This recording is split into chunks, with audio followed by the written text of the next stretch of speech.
Hi, and welcome to the Holly C Podcast, a show about expressing your brilliance with ease and flow.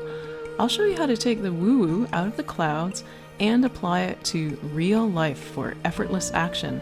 This show is for world changers and future world changers, so if you know there's more to life and you're wondering what's next, this is your show.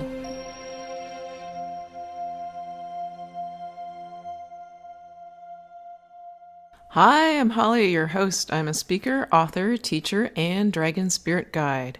Every so often I do an episode that I call a free flow because it's about not just asking the universe what you want to know, but allowing the universe to tell you what it wants you to know. So that's what these free flow episodes are about. You may have a question or a problem that you want a solution to, but the universe is saying, hey, take a step back and listen. Don't listen for what you want to hear, but listen to what we want to share with you. Because if you're tuning into this episode, chances are this is exactly the message that you need to hear right now. And it may actually answer the questions that you have or lead to the expansion and growth or adventure and exploration that you're seeking. So I'm just going to go with the flow, and the word that keeps popping into my mind is vulnerability. Today's episode, we're going to talk about vulnerability and how it holds you back and stops you from expressing your brilliance. Now, you know that in order to express your brilliance, you have to be open. You have to be open to receiving, and you also have to be open to expressing who you are. That requires a degree of vulnerability that is very challenging for many people because it makes you feel uncomfortable, it makes you feel afraid, it makes you feel vulnerable. The vulnerability can manifest in different ways. It can be worry over saying the wrong thing, being judged. For myself, when I was starting my ChineseFootReflexology.com blog, and as it was gaining traction and becoming more popular, one of the fears I had was that it made my family vulnerable. A fear that as I became more visible, people would see me and they would see my family, and I had this irrational fear that someone would snatch my child off from the street while he was on his way to school. Which kind of doesn't quite make sense because I would always walk to school with him. But that was the fear I had. And I'm going to let you in on a secret that a lot of well-known coaches and speakers and famous authors, they don't tell you, which is that vulnerability and that fear, it never goes away.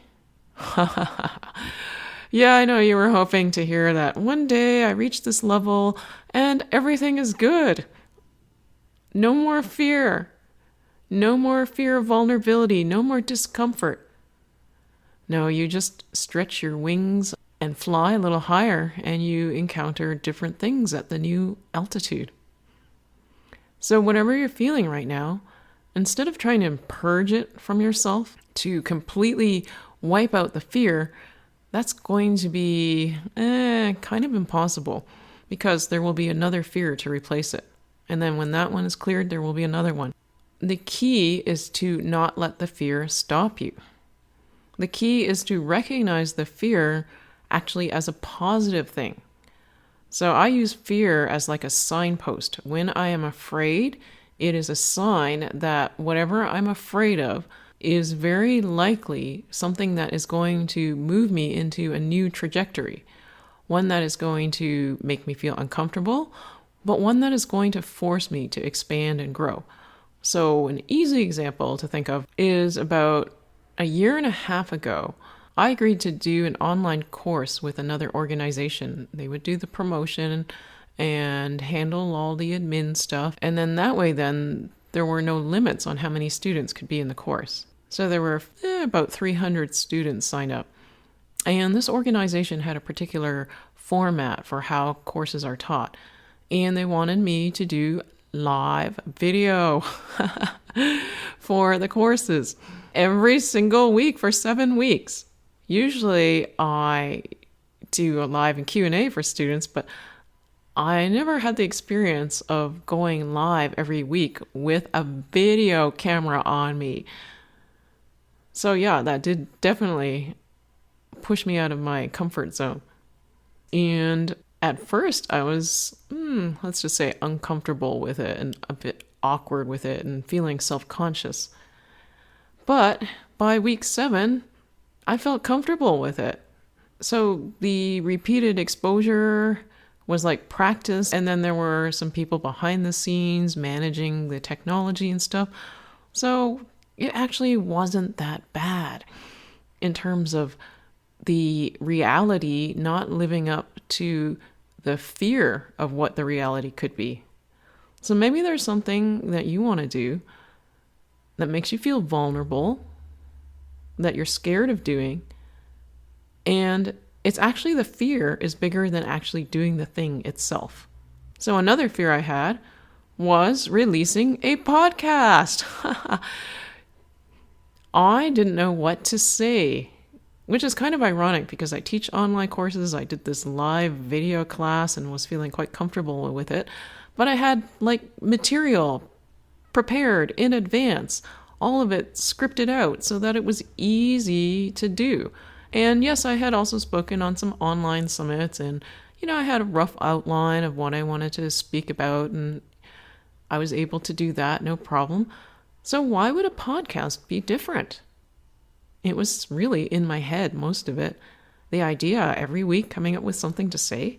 Man, I got to share with you, I feel pretty clever coming up with the idea of a free flow, because then it takes the pressure off of what I need to come up with to say. In truth, some of these free flow episodes are the most powerfully shifting ones in terms of moving energy and helping people break out of limiting patterns. And it's because they're not structured and I don't know what I'm going to say, and I'm open to sharing what the universe wants the message to be right now.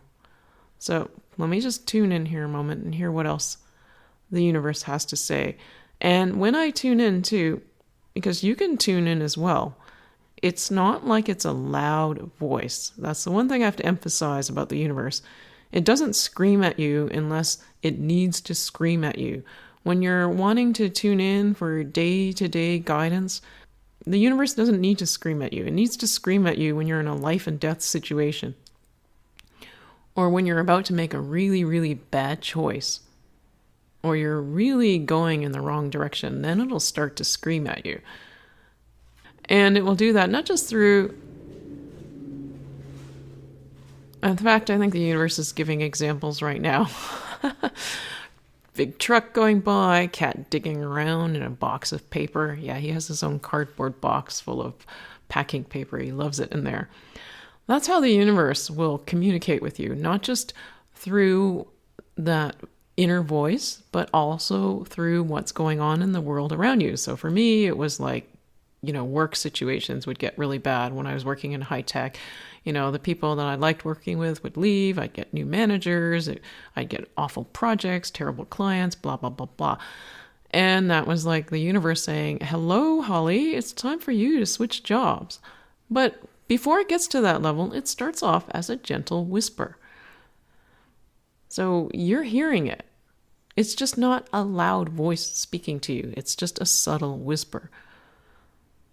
And that actually is the confirmation that I'm getting from the universe, because I just listened in right now and it said, that's what I needed to share with you.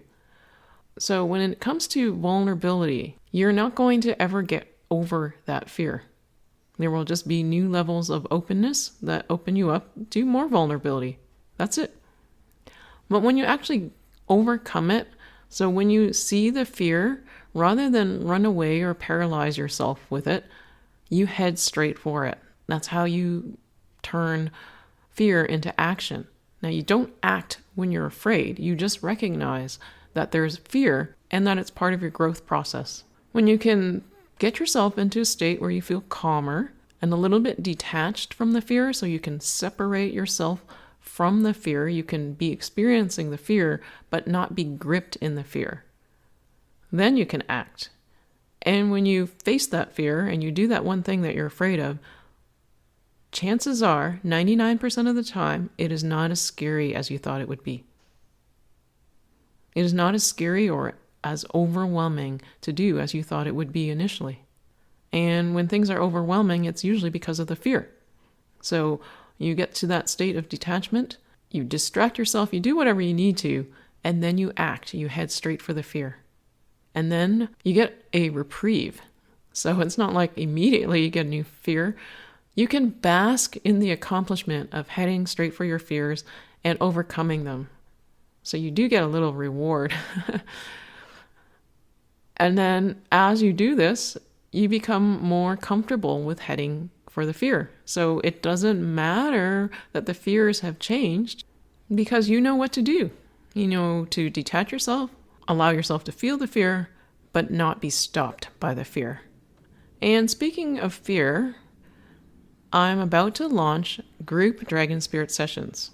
They're going to be live sessions where there will be some teachings at the beginning or possibly at the end, messages from the universe, and also an opportunity for Q&A in the Dragon Spirit space. And there's something magical that happens when a group of us connect together in virtual space and time for a group Dragon Spirit session. So I'm afraid because, see, I have to be vulnerable here. New level of vulnerability. Why am I afraid? I'm afraid that no one wants them. This is in direct contrast to actually hearing so much feedback from students of how much they get from these experiences and hearing comments about the podcast. But every time I do something new, there's a fear about how it will be received. I recognize the fear. I go, okay, this is the fear. This happens all the time, but I'm still going to do it anyway. So you also, oh yeah, this is actually a good thing to point out. You detach yourself from the outcome. If nobody cares about these Dragon Spirit group sessions, if not a single soul shows up for a group Dragon Spirit session, well, what's the worst thing that can happen? Nothing really. Maybe a little bit of bruised ego, but my ego has been getting used to me sticking myself out on a limb. Sometimes I fly, sometimes I stumble, and when you do stumble, you just look at it as a learning experience and you try something else. And that's pretty much it. If I can be that example for you, be that inspiration for you, be that guinea pig demonstrating stuff so that you can see the experiment and you can see whether it flies or fails, I'm okay with that. I want to show you that I'm still going to land on my feet no matter what happens, and so are you. You can be vulnerable, you can face your fears, and you can see that everything is going to be all right. And on that note, I want to thank you for listening to today's podcast. And tune in next week for another episode of the Holly C Show, Express Your Brilliance with Ease and Flow. A new episode is released every Monday morning. You can listen on my website at www.hollyc.com. So I look forward to reconnecting with you again soon. Bye!